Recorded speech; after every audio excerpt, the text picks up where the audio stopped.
I'd love to help you get vulnerable. Let's get naked. Hey everyone, I'm Ann. Welcome to the Let's Get Naked podcast, where we dive deep into vulnerability. In this space, we'll explore what triggers us, uncover the patterns holding us back, and discover how to take charge of our own growth. If you're ready to dig in, be vulnerable, and face the tough stuff, then buckle up. It's time to get naked. Today, we're stripping it off with Karen Nowicki. Karen has worn many hats in her life, from leadership, business ownership, coaching, and resilience. She inspires others to find their purpose and chase fulfillment. Welcome to the show, Karen. Thank you for having me. Yeah, absolutely. I like to just dive in, as you may know. So let's just get started by telling us the story of how and when you woke up. For those that are listening that maybe don't understand what I'm asking, I believe that there are variations of waking up, that there are people that are very much in the rinse, lather, repeat cycle where they don't kind of really understand that there's more happening.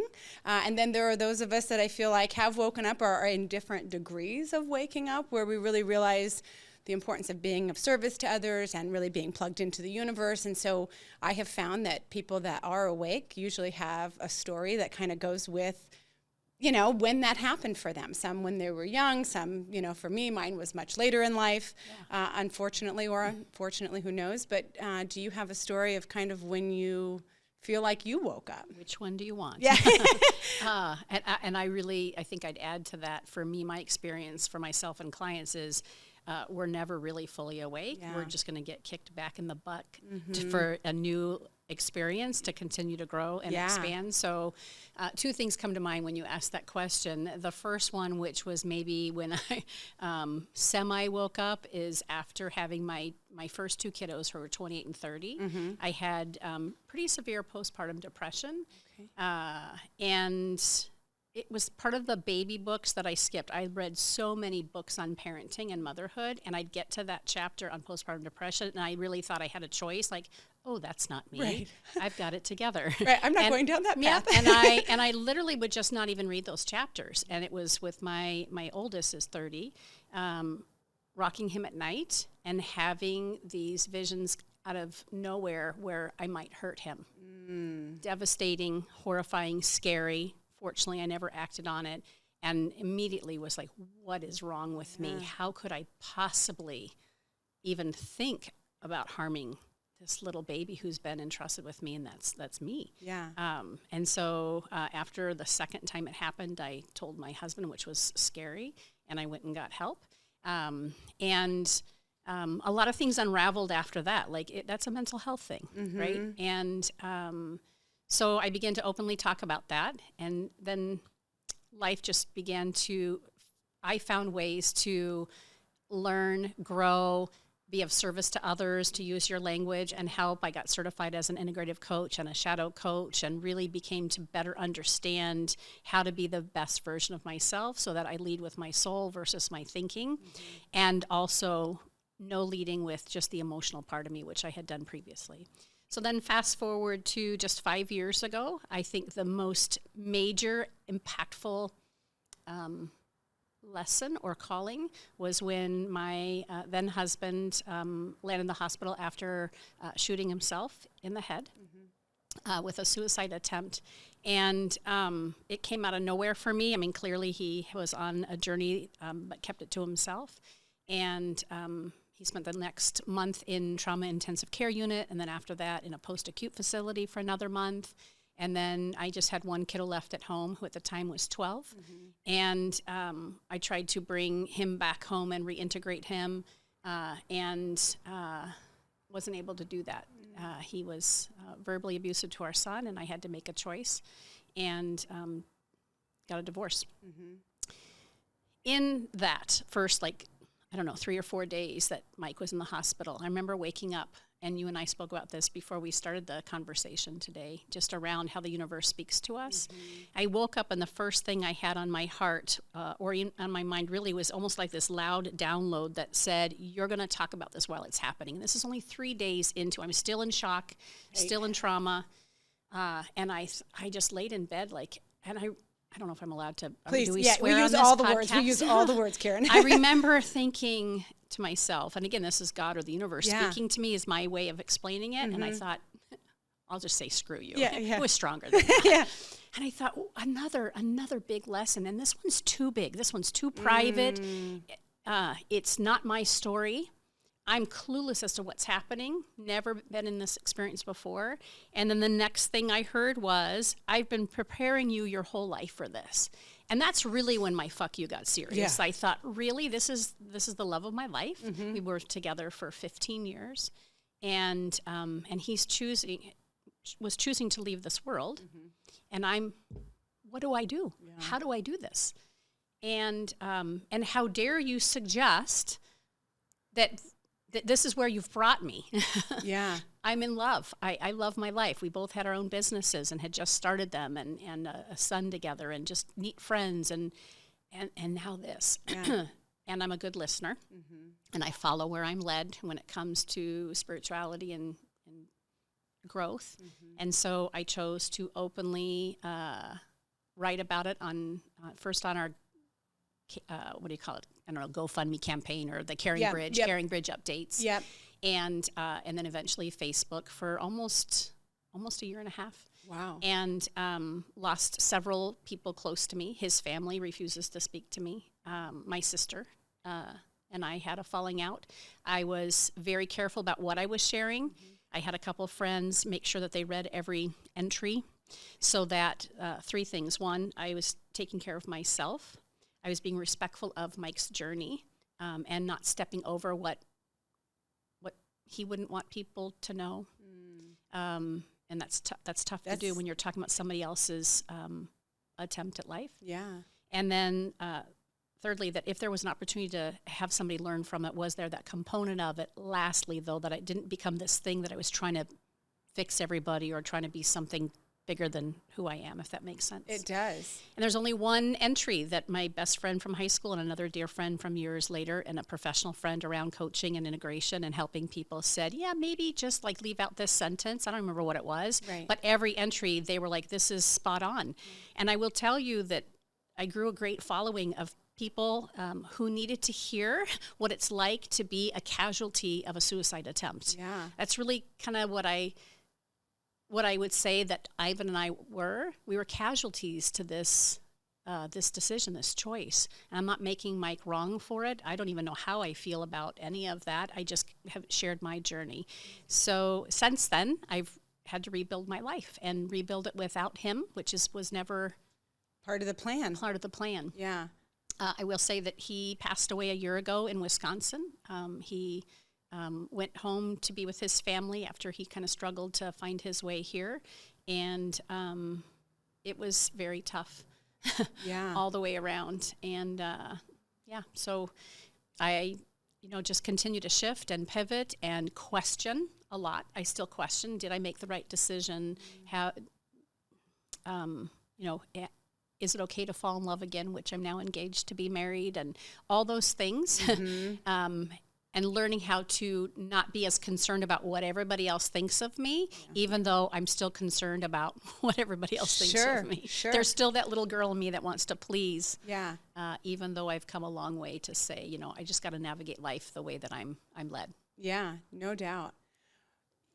You just even sharing your story from the beginning I had full body shivers just listening to you, because it's when life deals you things, it's like okay, I'm handling this, but you do come from this place of, fuck you to the universe of why am I navigating this? You had a 12-year-old son. I'm assuming the older 2 were out of the house by that point. Out of the house. Okay. Still very close, as a family, and loved their stepdad. Yeah. And, but yeah, it was just the 3 of us at home. Did you have any idea prior to this happening, were there any signs of that? Were there, did you have a relationship where he shared kind of any of the struggles that he was going through leading up to that? Very strong, masculine, I am unbreakable kind of guy. Yeah. He had a battle with cocaine years before, and that was a surprise and shock to me. And I thought through our agreements and conversations and some help that had been handled. So there was heavy addiction that he really kept a secret from me. And because we were running both of our businesses, we were both extraordinarily busy for 3 years, still coming home and being family. But I was unaware of what was happening in his business as I handled mine. And so until my family closed the business, it was an auto shop, and made sense of the mess. It didn't come clear to me what was happening on the financial end of things too. So I'm 60 years old as of last month, and I'm starting over as if I'm 23 years old financially. Yeah. Which is really hard to do because, again, it was a surprise, and I wasn't aware of all the things that had been taken from me as a result of him just trying to figure out life. Right. A lot of personal loans that I was unaware of. As far as the addiction, I was clueless. He had disclosed a couple of times to a couple of close friends that he, I don't know what language they said he used, but that he was going to take his life or that he was just done. And no one came back and told me until after the fact. And so I got a phone call one morning and just said, you need to get to the shop. And I knew instantly when that happened. We were on a little thread with some of our baseball families for our son. And I knew in that minute something was wrong. And I ran across the street to get a dear friend who was very close to Mike as well. And I said, we need to get to the shop. And she just intuitively knew as well. And then life just changed dramatically after that. How do you hear that from someone? This is what comes to my mind when you say that. He said that to other people, and other people don't say that to you. That makes me mad for you. Frustrated. A lot of folks still, even all these years later, are still very angry at Mike for what he did to Ivan and I. Yeah. And I just can't wrap my heart or my brain around that. He did what he felt he needed to do. And I know that he loved us. For people not to tell me, he was just so strong. He was just masculine in presence, masculine in conversation, strong in everything. And I just don't think anybody took him seriously. And I can kind of see him, not that I was in that conversation, but I kind of see him maybe like tapping you on the shoulder, like, I'm just messing around. I'm just, Yeah. and then they would discount it because he was just so strong. Yeah. And then when you got the peek behind the curtain after the fact, everything had crumbled for months before that. And he just kept this, in my words, would be a facade so that we were content and happy, even though financially we were ruined. He was deep into an addiction. He was not sleeping at all. There's one gentleman, sweetest man, Pete, who once I started sharing on Facebook, this man reached out, private message in Facebook, and he's like, Mike and I have talked all hours of the night for months. I guess he was somebody who helped him with a loan in some way. Don't know the details of that. Yeah. And he's like, Mike became my brother. He's my dear friend. I can tell you unequivocally that he loves you and Ivan, and whatever he chose to do, while I disagree, he would tell me. And I think it's, shameful that he did it. I know he did because he loved you. So getting that feedback and hearing from people different versions of who Mike was hard to swallow. Yeah. And I like things in order. Yes. I like to know what's coming up. I like to put things in bucket. And if there's anything that I've learned as I've woken up, again, to use your language, there are no guarantees. I don't know anybody else's story. I really don't know anybody else's story, and nor does anybody know mine. And that's the fascinating thing with sharing so openly for all the years that I did. People have made assumptions. When I got engaged, let's give that as an example. Some man, I don't even know his name now, reached out in a private message on Facebook and said, wow, you got divorced 2 months ago and now you're engaged to be married again. Shame on you. Like, what a whore, something like that. Outrageous. And there was a much longer timeline there. And I thought, wow, the lens in which we see each other is, we have to own that. He had no idea what my story was, and I don't know at what point he entered in and started following and keeping track of what I was doing. But again, that narrative came from whatever his belief statements are and whatever he decided about me, as also took place with my family and Mike's family. And I can't control any of that. I can just keep showing up and being the best version of me that I know how and taking care of my little inner circle. I can't get my head around people that feel comfortable to say stuff like that. Like you It's have so weird. You have no idea. You have no idea. And also no one asked for your opinion. No. And had it been years before, I probably would have like come back, even though I don't know this person, he was just following me and, Sure. and you know, fought for my opinion and Yeah. tried to convince him. And I just, obviously I didn't even respond. Right. But Right. I thought, wow, that's just fascinating. Yeah. Yeah. It's interesting to get to a point in life where you really don't care what other people think, because you know, your opinion of me is none of my business. I stand behind that wholeheartedly. I teach my children that. I try to relay that to friends, because I think we have gotten into a place, especially with social media and with other things, where we're really concerned about what other people think. And I just think it's a waste of time, you know. I agree, and I'm still challenged to not care what other people think about me. Yeah. And I'm okay with that. Yes. I'm more tender with myself. I'm more gentle. I'm more patient. And, you know, it's almost like people say, like unstoppable, be unstoppable, or have no fear. Yeah. Really? Yeah. Like, I don't know that, at least the way that I run, I am going to be afraid at times. And I'm going to be stopped in my tracks. And I'm going to care what you think of me until I can go do the inner work and unravel it and go, okay. Yeah.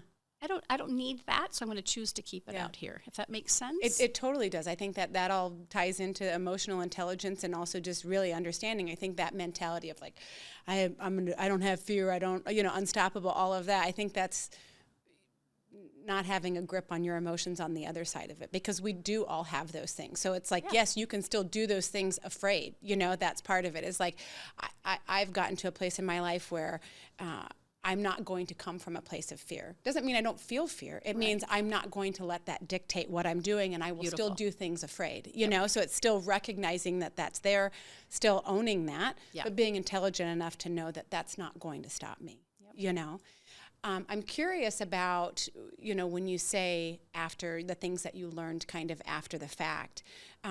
Obviously, if he's in the hospital for a couple of months, he's not at home trying to help you figure things out. It always seems unusual, the thought of unpacking someone's life when they're not there, finding out the things that you thought, you had this whole facade of him and he's this strong guy who's taking care of all of the things. Then this happens, and then you're finding all of the pieces of that. It's almost like you didn't have a full picture of the puzzle, and then it's all of these things that you didn't know. What does that feel like? It feels like, what is wrong with me that I'm that clueless, that all these other things were happening? And I had little hints. I remember coming home one day, and my son, I said, "Where's Dad?" And he said, "Oh, he went up to the bar for a drink." And I was excited because we were both home early. I'm like, do you care if I go up and surprise him and just be gone for about an hour? He's like, no problem. And I got to the bar, and I remember walking up to the bar, and Mike had a hard drink on the rocks in front of him. And our agreement was no hard alcohol. Again, I don't know. That seemed to make sense to me. And he justified that the bartender had just given him like this whole thing of untruths started rolling out. Yeah. And I so desperately wanted to believe him in everything that he said to me, because that's what we're taught to do when we're in a relationship with somebody, especially so intimately. But then when I look back after the hospital and I could see the signs of all the untruths, I remember at one point his mom had said to me, "How do you not know that your house is in arrears on the mortgage?"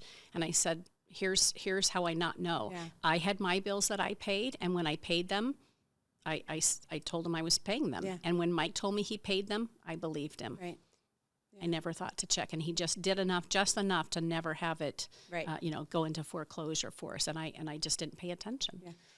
I think that's really common, though. I think in my house, I take care of the finances for stuff. If my husband wouldn't know, he wouldn't know as long as his credit card works when he goes to use it. Like, that's his involvement in the finances. Like, sure, we talk about the bigger picture stuff of where we're going, but like monthly stuff, he's not. Yeah. He's not plugged into that. That doesn't seem outrageous, to not. Yeah. Also, it's so funny to me that people would feel comfortable enough to ask you stuff like that. Like, Well, we because we were in a situation that, again, I was unaware of financially, family advised us to do a GoFundMe campaign, and I was blessed with so many beautiful donations and support to help get the house back where it needed to be. I eventually sold it and had to. They just gave me some space to take care of my son and I while Mike was in the hospital. But at the same time, I was running my business. And so I feel like it was appropriate for his mom to ask that question. It was a little backhanded. And at the same time, I can't navigate somebody else's journey in this. Yeah. And if there's one thing that I wish I would have had some more, I was going to say love around, I was so wrapped up into my journey and the pain of it that it wasn't until after Mike passed that I really started to look at what was this like for his mom, his dad, his sisters. I mean, I knew they were mourning and grieving and just as surprised and trying to make sense out of it as I was. But we were in such disagreement about how to handle this journey that it just became this great divide. And now I love them from a distance. That's all I can do because there's zero communication. Yeah. But I never really slowed down long enough or gave myself the opportunity to go, gosh, what would this be like if I were the parent or the sister? Yeah. And I'm sure that we're all asking similar questions. How did I not see this? Where did I contribute to this? You know? I think if we did that more often, it would take away the division between in those kind of situations. If you really said, you know, what would this be like if this was my son that this was happening to, you know, or if they said, what would this be like if this was my husband that this was, you know, that this happened to, it would be able to show you some grace in that situation and think, God, this is really hard. You know, I can't even imagine. Yeah. Were you and Mike, before this happened, do you feel like you were in a place where you felt like your marriage was good? You were like all of the things, right? Yeah. Normal, healthy, Yeah. busy parents. We had a neat circle of friends around the club baseball team. And I was happy and content. And again, I think to the degree that he could allow himself to be through addiction and mental health challenges, I think it's true. He was very sleep deprived, and there was alcohol and drugs involved. Again, I was clueless. It wasn't until I was moving out of the house that I would find them hidden, you know, pills hidden everywhere. And that changes who you are. So within the addiction and within his own challenges, he loved us the best way that he knew how. I really have to believe that. Yeah. Wow. That's crazy. Could I share something else? I Maybe would I'm going to love take for us you in a to. different No, direction. you take that it wherever don't you wanna want to. go. So now he's been gone a year. This was right before COVID, literally months before kind of the whole world shut down. And then after the divorce, it took me some time to kind of just get my footing right? My whole system was off. I'm just ever vigilant on everything, trying to run the business, which I eventually sold. And I've just started a new job this month. And I'm in this new relationship now. And being able to trust and love not only my fiance, but also my friends and myself, and trust that I'm in this new position and that's going to be okay. I really have to check myself because my first response now is like, or it's just fascinating. And I don't think I was like that before, but those responses, those trauma responses are really evident frequently, especially because there have been so many new things going on. I think like in the last 5 months, got engaged, moved into our home together, my childhood home actually. We bought it from my dad, sold my business, started a new job within, 4 or 5 months. And so many changes have been happening that I've had control over, and yet it's a lot. And so I'm having to really check myself and just make sure, is this pace something I can handle? Where am I afraid? And it's a visceral reaction, or where am I telling myself that I need to be afraid, and how do I go in and I clean that up, which is what I do with clients, right? I help people feel into their body somatically and help them clear that and know how to navigate that so that when it shows up for themselves, they don't have to rely on someone like me or a professional all the time. They can really become soulfully self-reliant and get through those times. And I'm not without having to do that for myself. Sure. A lot. Yeah, because this is huge thing. I mean, this is everything, and everything that's wrapped up into it, right? It's not just the act of that. It's feeling like you're betrayed, that you were, left, that you weren't considered, that it was very selfish, that, resentful of being left in the position that you were, How, you mentioned that he came home and was being, verbally abusive to your son or otherwise not appropriate. How long? So he was in the hospital for 2 months, and then he came home, or like, what was the timeline and how did that unfold? TQ, so trauma intensive care unit, not just intensive care unit, but trauma intensive care unit for a full month, and those people were phenomenal. Yeah. Then a month in a post-acute facility just for the physical things, the tracheotomy, PT, OT, all those things. I couldn't afford this combination for a post-acute facility between the mental health piece and the physical, and so I was advised, and it was the right thing to make sure that he got physically okay. After that, and again, this is where I'm not sure I made the right decision. I kind of relied on family and friends to help me make this decision.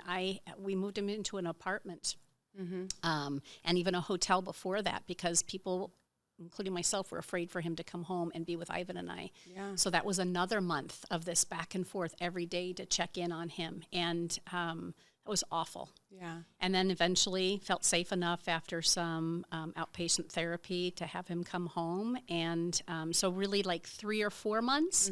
And it was just one day, I hadn't even left the neighborhood, and Ivan called me and said, come pick me up. I don't want to be home with Dad anymore. And I was turned around. I had been gone for 2 minutes. Yeah. Came back. He got in the car, and I said, what happened? And he said, give me a minute. And he's 12 years old, 13 years old. And so I'm like, okay, what's going on? He goes, we had just gotten a puppy, a COVID puppy, and some issue happened between his dad in those few minutes that I was gone. And Ivan was so rattled within those minutes. And I said, buddy, can you tell me what happened? He said, Mom, I can't. I'm sorry. I don't remember. And I knew that it was, again, trauma. Right? Whatever happened, it was so triggering for him that he couldn't remember. That's what happens when we're in a traumatic experience. We go into fight, flight, freeze, or fawn mode, and he completely checked out. And there were other little examples that I witnessed and was aware of, some of the aggression that was starting to appear and make it hard for Ivan to just be free to be himself. And it had never been like that before. And we were going to the pet store, and I came home, and a day or two later, and he was never left alone again until a while after that when he was in an apartment. They got together again, but I just knew I couldn't have him be in a situation where he felt unsafe, emotionally, mentally, or physically. Yeah. Did he have a good relationship with Mike prior to? Here's what's interesting. Yes, they had a fantastic relationship. Baseball was their life together. Mike was a great dad, is a great dad. And for these last several years that Mike has really not been part of our life, Ivan, as I think any kid would do, kind of changed how he told the story about his dad. No, we were never close. No, he wasn't there for me. And I think some of that's true when it started getting close to where he was making some decisions about his life and wasn't letting it in on us. But I just let Ivan have his space to separate himself from his dad in the situation. And now that Tomlin is in our life and we're in this new home together, which was not an easy task to encourage my son to say that this was going to be an okay thing. Like, he was adamant he was not coming with us. Wow. And it got rough. Now that we're together and he's forming this relationship with Tom, living in the same home, I'm witnessing him get to be the preteen that he didn't get to be. Silly things. Jumping the pool and looking at us to make sure that we're watching, sitting down on the sofa with us and showing us silly videos. He wasn't doing a lot of that with us, and talking about his dad. Tom has these records in the garage, right? And he said, can I go through them and pick some of them? And he came in, he said, I hope I didn't take too many. Let me know if I took too many. And 4 of them were, Mom, this was Dad's music. This is who Dad loves. He just recently bought a Nike jacket, like a retro Nike jacket that his dad loved. He found it online. And he's talking about Mike more. And I'm so pleased to see that, because now I think he gets to just be himself and love on his dad the way that his dad was deserving of. And for whatever reason, maybe through my angst and difficultness, he didn't feel like he could do that. Yeah. Well, that's a tough thing to navigate at 12, to be able to... It's one, and here's where my head goes. It's one thing if your dad dies regular causes, right? The suicide is a whole nother component of that that's huge.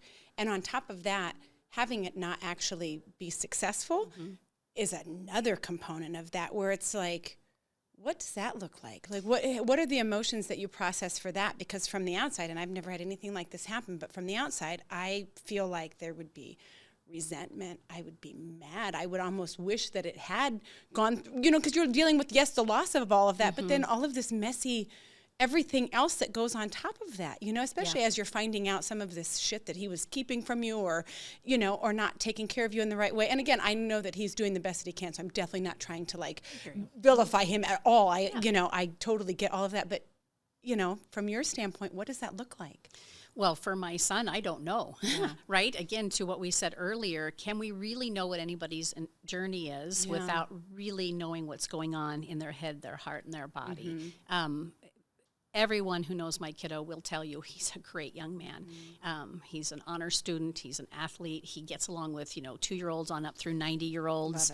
He's very charismatic. And he's a normal now 17-year-old kid, navigating his life post-COVID, which, that was weird too, let alone even what we went through as a family. I'd have to leave him, again, just I think 9 months later, I'd have to go to work, have him, that was the year they were sitting in front of their computers for school. And trust that this kid who's already been through this traumatic experience, now we've left our large 5-bedroom home. We're now in a 2-bedroom little, family place in Ahwatukee rental. And I'd have to leave him every day behind that, sitting in front of that computer. And I was a former educator, third grade teacher and assistant principal. And I'd say to him, look, leave a hat off your head, make sure the blinds are open so your teacher can see you, and have your camera on the whole time. Well, as the weeks went on, the blinds were closed, the hat was on, and eventually the screen was off. And he's like, Mom, they don't care. Right. Well, I couldn't help him navigate that, but I was watching my kid withdrawal. And we saw professional help. We both got a lot of professional help, him reluctantly. And every once in a while he's asked if he can go see and talk to somebody again. So my hope is that just, he's this average, normal, healthy kid with a skill set and a toolbox around how to kind of navigate life's decisions in the most soulful way that he can. And I also know that things are going to show up. And I don't really know at what point he might have some aha moments or those woken up moments that call for him to be a different version of himself. I'm hoping that happens through some graceful experiences instead of traumatic, difficult decisions. Yeah.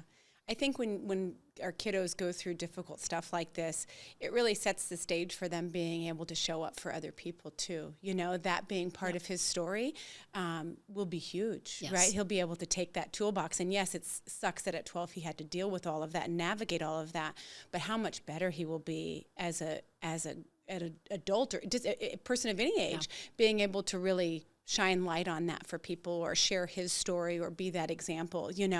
I have, my middle daughter has had lots of struggles, but I look at it now that she's kind of on the other side of that a little bit, and she's such an inspiration to other people because she's willing to be vulnerable and share her struggles and share the messy parts of things, so for him to be able to really process that as it keeps coming up, right? Because it's not like, I processed that, now it's done, we're going to put that in a closet. I'm sure there's things all the time that come up that you're listening to music that was his dad's, or listening to things that remind him of his dad. It brings up stuff in waves. It's not like it's ever done. You'll never be done kind of processing. The healing is never done. It never is.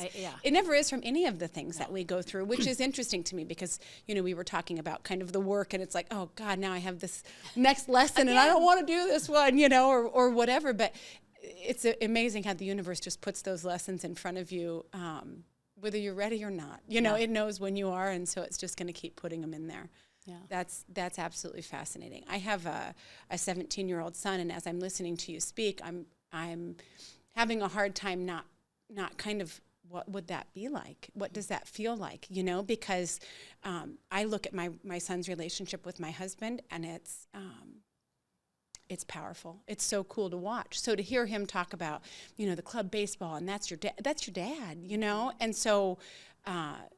My heart breaks for him to have to deal with that. And then, like you said, all of the different things of now at least he can kind of go back and do that early teenage stuff with the jumping in the pool and looking to see if you're watching. And that makes me happy because when that trauma happens, it does kind of shut you down at that point. And so for him to kind of be able to pick back up in that and, you know, bond with Tom and have that be something that can kind of normalize a little bit.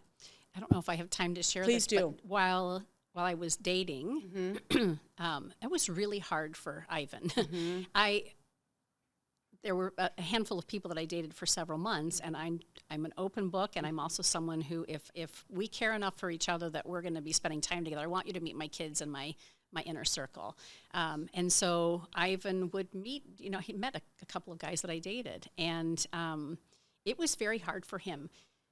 There was this trauma bond between the two of us that I don't think either of us recognized until after the fact. I remember pulling into the garage one time in our little rental, maybe 2 months after we were there, and I couldn't get out of the car. I just had a moment. I was depleted, deflated. I can't remember even what happened, but I just remember leaning over the steering wheel crying, and I must have been there for 5, maybe 10 minutes, and Ivan, you know, had heard me open the garage door and came out, and he opened the car door, and I just melted into my arms, and he had to be that partner to me in moments like that several times, as I was for him. And that's a very unique closeness that people experience when you go through something like this together. And so he would say to me, like when Tom and I got engaged, he'd say to me, you're choosing Tom over me. And I'm like, it didn't even make sense to me. Like, how can you even say that? And it got so hard for us. He was so adamant about coming and going as he pleased, and not maybe even. Thank you. I don't know if I have some.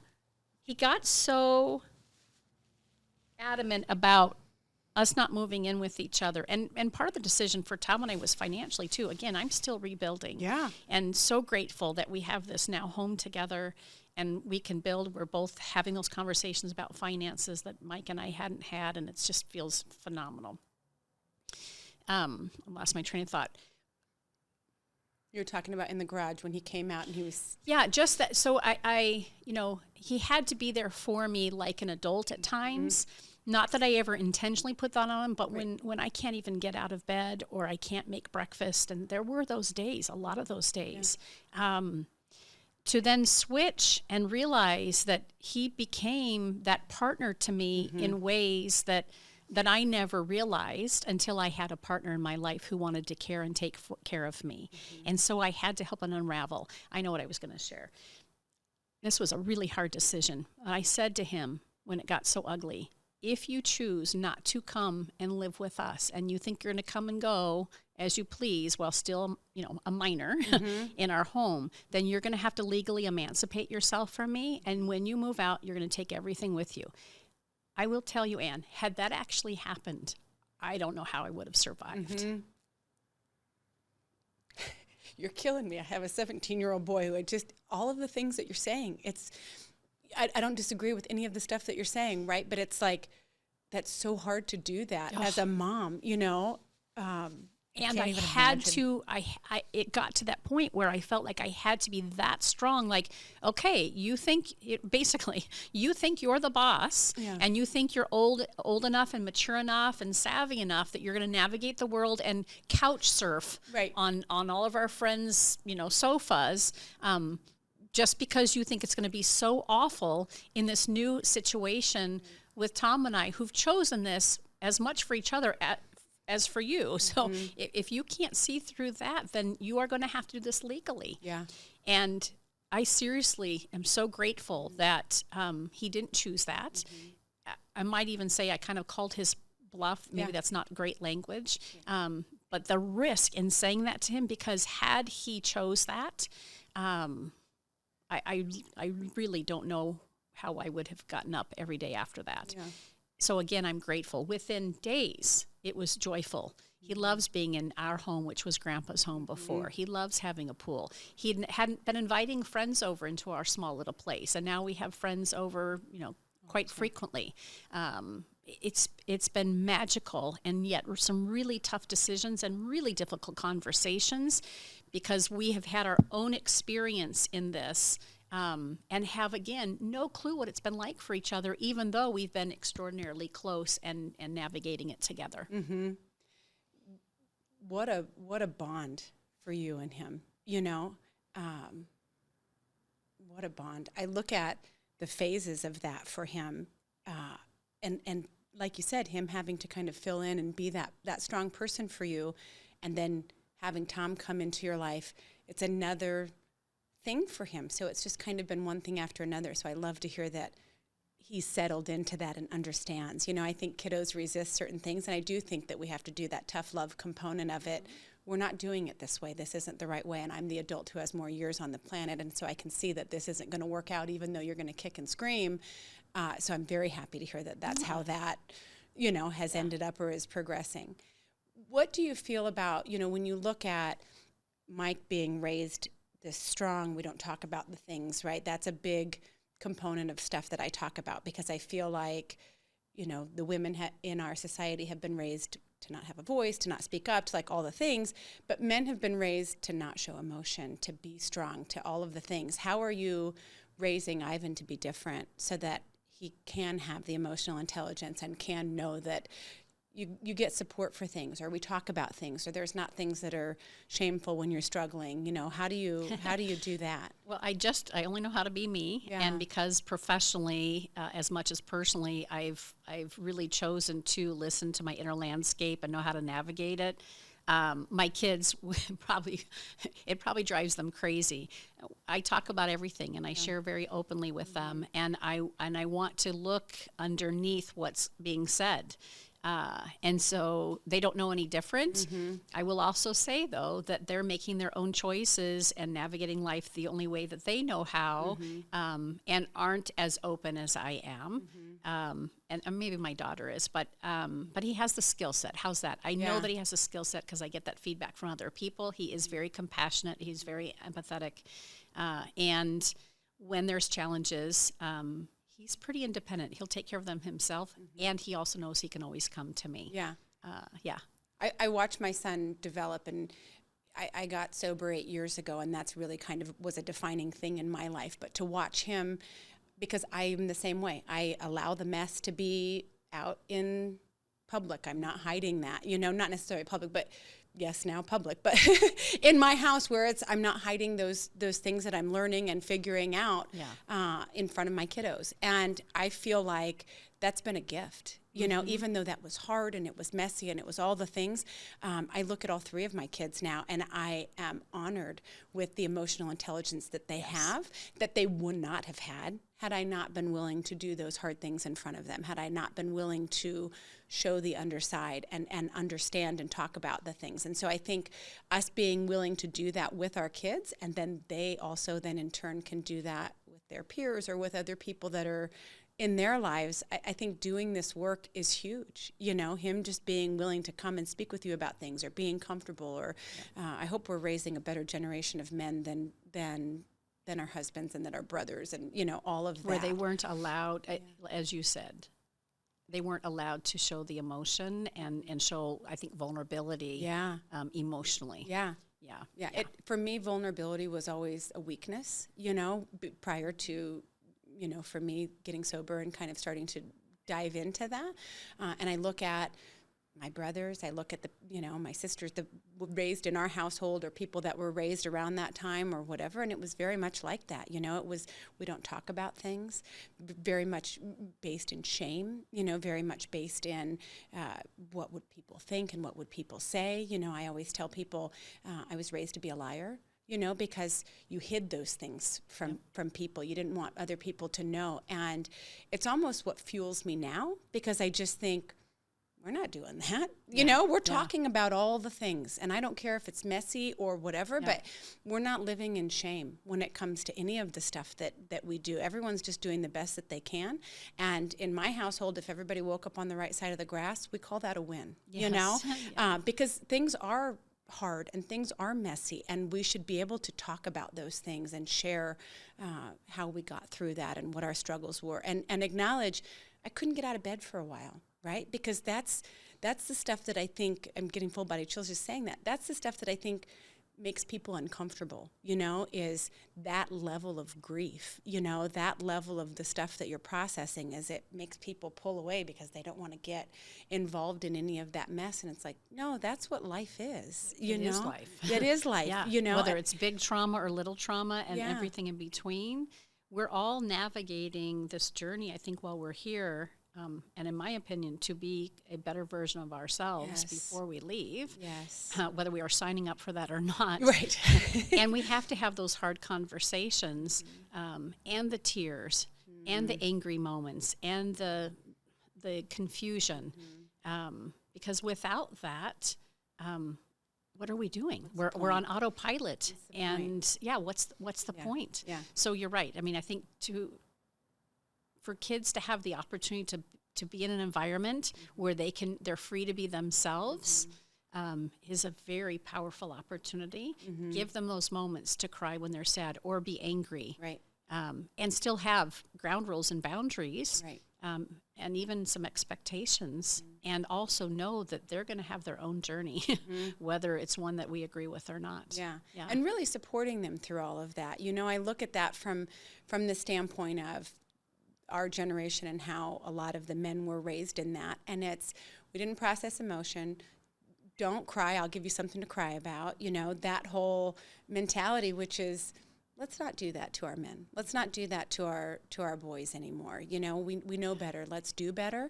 My 17-year-old is the emotional intelligence and communication that young man brings to the world. I just think, watch out. Because he is not afraid to have the hard conversations. He's not afraid to show emotions. He's not afraid to communicate the stuff that he needs.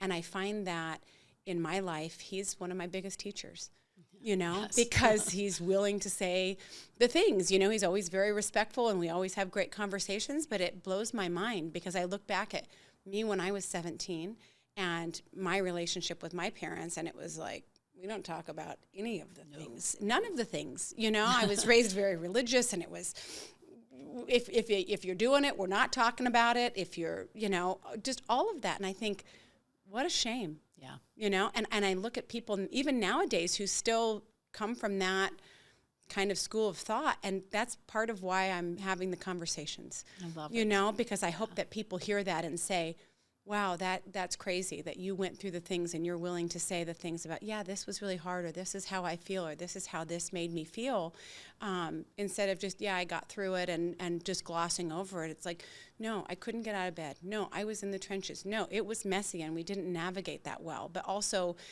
telling your story about when when Mike did that and you're going in and getting Ivan out, and just protecting that situation, and very mama bear, and it's commendable to do that. You're What other choice did I have? Right. I mean, Well- people say you were so strong, and I kind of get tired of hearing that, because Yeah.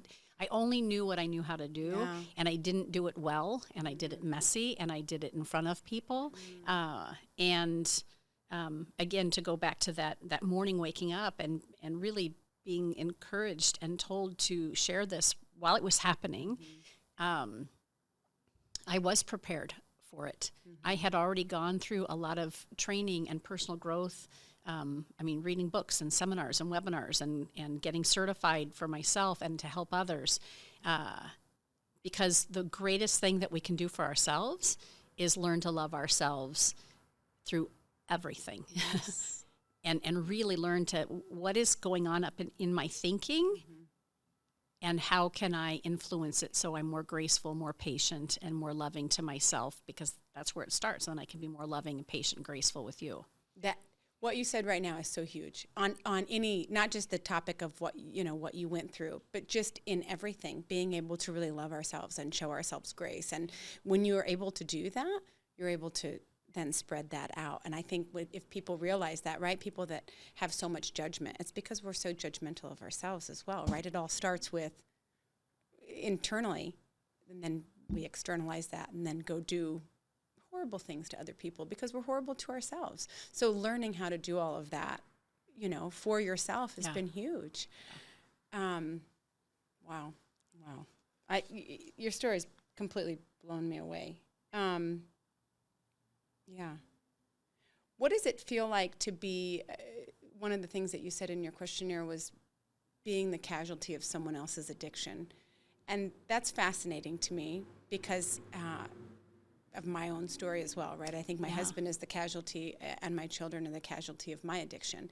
And mine wasn't messy in a way where I was hiding anything. You know, I was the fun drunk, and so it didn't even, didn't maybe seem bad on the outside for a lot of people, although I wasn't plugged in and I wasn't the parent to my kids that they needed me to be and all of the things. But what does that look like from your side when you say that being the casualty of someone else's addiction? I feel like we kind of already spoke to it. For me, that means not really knowing somebody else's journey. We'll never know anybody else's journey. Again, even somebody so close to us. So I had an idea of what addiction might look like, but more textbook because I haven't had an addiction. And I so desperately wanted to fix and help and heal. And that's not my job. Right. And so the version of Mike that I got, I feel like I still have to love all of who he is and trust that, for whatever reason, he chose to drink and he chose to use substances, and that impacted the way in which life moved on for us. I was a partner in that. and in that, and especially the way our story kind of unfolded, there's a lot of sadness to that, and I'm a casualty to that. Yeah. I have even some people close to me who, again, I don't speak to any longer, would say that I played victim, and I've always been a victim. And I have a hard time wrapping my head around that because I've really done everything I can to be resilient and to grow beyond this and to fall in love again and give myself permission to have a life that I love. And so part of what I do with clients when it's shadow work is taking like the word victim and looking to see how can I really own that and not hate that part of me. Like if you were to call me a victim like some people have, I would want to defend and say, no, I'm not a victim. Right. Well, where in that am I a victim, and how can I love that part of me? Yeah. Is really what happens for me around that. So, I think we're all casualties to each other's stories and narratives. You're absolutely right. You're absolutely right. I look at my journey and I felt like I was a tornado. And so it wasn't just my family. It was like, but it doesn't even have to be addiction. It can be other things that you're bringing to the table, that you're a tornado in other people's lives as well. I'm curious how people would feel like you were a victim in that situation, or how that happens. Like how do people feel like? I think so. It was my a family member specifically who I haven't spoken to really since all of this has gone down, and because I chose to talk about it and write about it very openly on social media and on our Caring Bridge page, again, people are looking at it and reading what I wrote and following my story and my journey and making decisions about me based on the story and their own experiences, right? So for some people, I showed up as a victim. For some people, I showed up as someone who was very loving and caring. For others, I showed up like that silly man who, had a judgment about me getting engaged and the timeline all wrong. Everybody will make decisions about us based on their own story and their own experiences. Yeah. And so, I can't control any of that. How do you not let that bother you? Well, or do you? How do you work on not letting that bother you? Because I think that's a really big. Yeah, I will say that I'm ready for a quieter life now. For the last several years, I've been sharing my story, even when I'm like, okay, I'm getting ready to start dating again. And I had always had long-term relationships. I never really dated, and so I kind of would poke fun at that. I really had to get comfortable being in my physical body again because part of losing my partner, and we had a beautiful life together in all ways and manners. I questioned why wasn't I enough for him? And now, even intimately, I'm by myself. I thought I'd go to the ends of the earth with him. And so how can I fall in love with me and be okay with me so that maybe someday I could be in a relationship with somebody else? And I shared all of that very openly. And now that I'm in this next phase of my life, whatever that means, new job, I closed my business, new relationship, like really, again, in a matter of several months, I don't know that I need to tell my story anymore. Yeah. I just want my story to be mine, if that makes sense. It does. Because it almost feels like now it would be forced to share. And again, I don't have a bunch of followers, but I have a lot of people who do follow me on social media that I've never even met. I think I don't know that I want that attention anymore, and I don't think I ever really needed it. Right. It just was this snowball effect, and I left myself open to people poking in and watching and paying attention. Again, I'm not pretending like I was some big, important person, but people have cared, and I love that they care, and I really want to get a little quieter and a little bit smaller. I think that that's huge, and I think also, when you're called to do something, maybe you don't realize the full picture of that, so like that voice is telling you you're going to share throughout this, right? The universe is telling you you're going to do this, and maybe you don't realize all of the things, which is I'm putting this out on display. People are going to feel like they can give me their opinions for things. Like when you listen to the universe, as hopefully a lot of us do, sometimes it puts you in those positions where it's like, well, shit, I didn't agree to that, because that's how I feel like with this podcast. It's like, okay, we're doing a podcast now. And when we first started talking about it and getting all of the things finalized, it's like, okay, I feel like this is right. In my knowing, I know that this is right. I know that I'm meant to make an impact and that I'm meant to have the conversations that are open and vulnerable and raw and honest, which I love. But then they're like, okay, well, then there's going to be cameras. And I'm like, no, we listen to podcasts. We don't look at podcasts. No. In 2025, we watch podcasts, which I'm like, oh, shit, I don't want to do that. But I'm like, that's what the universe has me doing, or it's, the comments thing. It's, I made an agreement with my team that I'm not interested in the comments. Like, I hope to know that this makes a positive impact, but I'm not interested in getting twisted up in that, because that to me takes away from what my work is. If I have somebody's negative anything in the back of my head. Or the positive for that matter. Or the positive, and you're absolutely right. Yeah. My nieces were over a couple of days ago, and they didn't know about the podcast, and so then they started opening some of the videos, and they were like, "Oh!" and they started reading me comments. And I'm like, "No." I'm like, "We don't do comments." And they said, "But these are good." And I'm like, "I don't care." Yeah. Like, I love that people resonate with that, and I want to empower women specifically, but also all people to really have their own voice and to feel open and all of the things. I want to be able to support and everything. It's amazing. But if it takes away from my message because I have those little things, because unfortunately, people feel really bold in front of a keyboard when they don't have to look you in the eyes and tell you the things.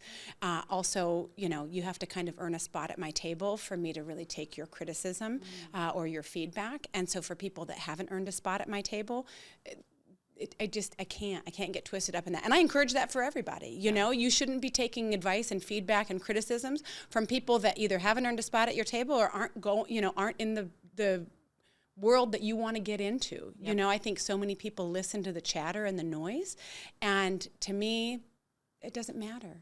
Yeah. For people that think you should get married again, you shouldn't get married again, where is the right... Who cares? Right. You're not the one that gets up and walks in my shoes every day. No. Like, how do you even explain to someone the journey that you're in? It's so uniquely yours. Yeah. And to have all of the steps that you've taken to get to where you are. Don't judge me. I've been called to tell my story because, people will benefit from that. People who have lost a loved one to suicide, who weren't able to make sense of it. That's a huge thing, and it's powerful that you were willing to put yourself out there and share that. But for people that feel like they have a nasty comment, just keep it to yourselves. Yeah. And they don't. And they don't. And fortunately, most people have been really encouraging and grateful. And I get a lot of, even still, I get private messages and emails and texts from people that are kind of, 3 steps outside of my sphere that said, hey, I just want you to know I've been following your journey and this is what it's meant for me. And I shared it with my husband who was suicidal and he went and got help. I mean, story after story like that. Yeah. And so for that, I'm grateful that I've been able to be impactful. And even when somebody is turned off by us or angry with us, that's still the universe, I think, working through me to give them an opportunity to take a look at themselves in their lives. Whether they do or not, Sure. I don't know. Yeah. But that took a long time for me to get okay with that I'm not always a role model in the way that I'd like to see myself. Sometimes it means that I have to be an example so someone has the opportunity to look at themselves and what they're projecting on top of me. Yeah.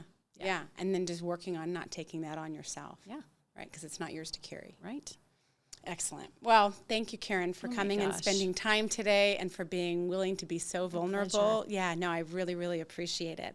My May I Suggest for this week, I do a May I Suggest, is going to be to really be plugged in when raising our kiddos, to be able to feel comfortable to come and have the conversation so that we're not raising our young ones to feel like they have to go it alone, that they can't, that they're being weak if they reach out for help or if they bring up things and talk. Like, we should be willing to talk about anything, There's not a single thing in my house that's off limits, and I encourage other people to have that same vulnerability and openness in their own houses, and you have to be able to foster that with your kiddos.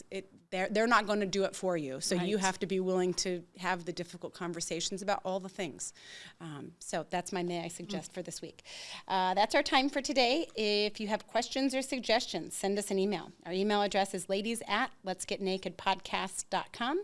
Please do all of the things to support the pod, which is follow, share, rate, and review. Also, we would love for you to follow us on Instagram. Apparently, that's a whole thing. Catch you next time. That's a wrap.